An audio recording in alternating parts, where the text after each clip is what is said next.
All right. Good morning, everybody. And I am really glad to be back with you again here. Last time was really very exceptional experience to me, myself. And today, I think we are going to have something. But most of the times, people usually will never ever forget the first experience. And that's why I don't want you to make it your criteria, because we are human beings and we have ups and downs, so don't be. I started with a thing here which will lead us to our session today, is that I don't like podiums. Why I don't like podiums? I like this remote or wireless microphone because it gives me the freedom to move. And when you move, you are dynamic. You are not static. When you are in the same position, you will always be bound by what is surrounding you. You are limited. When you are free, you move, you can do whatever you want to do. And this is part of the thing that we want to talk about today, is how to unleash our creativity. And all what we are going to talk about today is really from my personal experience. I have some references. I cannot claim myself as an expert by knowledge in this field. But this is what I have developed over the course of my experience in my life and my work. All right? So, another thing is about creativity is that we always follow the rules that we always create for ourselves, and we limit ourselves with those rules. I want to ask you a question. You are teachers. What do you really teach your students?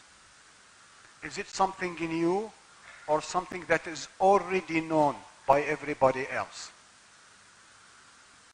You have a question. Answer for that question. Do you teach your students something in you or something that is already known by somebody else? Already known by everybody else. This is one of the limitations of school systems all over the world, is that we limit our students and we oblige them to learn what is already known. So the challenge for us as teachers is to let them practice some skills that enable them to learn what is unknown.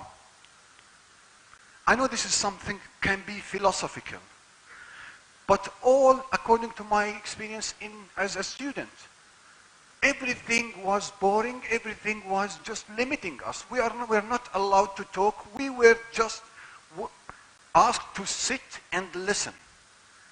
And do your homework, follow the rules, you have to be disciplined, you have to do this, you have to do that.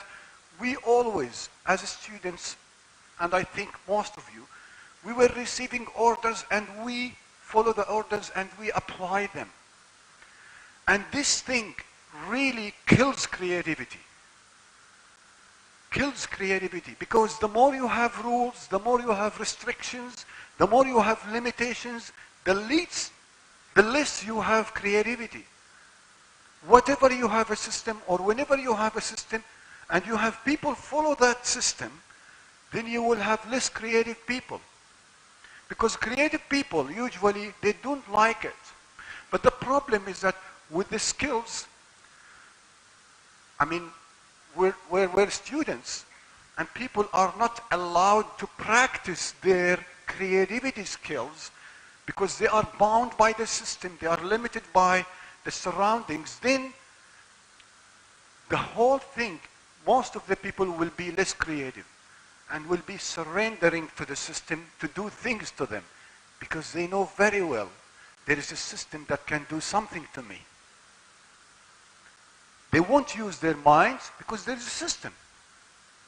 And that's why computers, iPads, laptops, they help killing the creativity.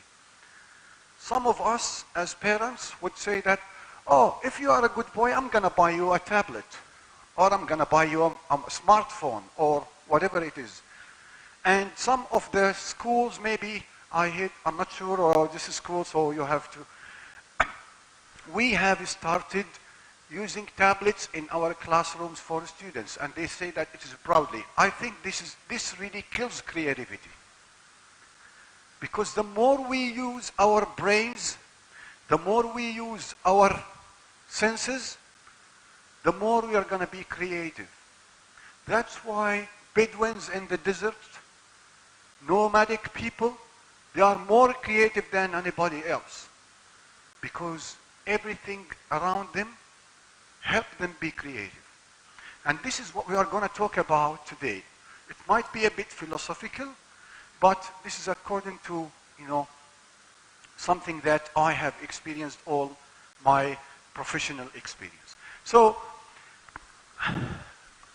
the rule says that if you have an introduction, then the content should be in another slide.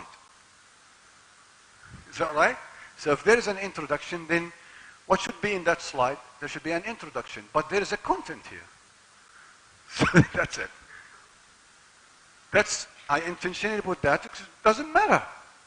The problem is that we need to focus on what we get. It's not just a matter of formalities and these things. So that's why I intentionally called this introduction while we have a content here. So we have to go for today. We will review the previous workshop in the first session, because the previous workshop was really important, and today's topic is something relevant to it.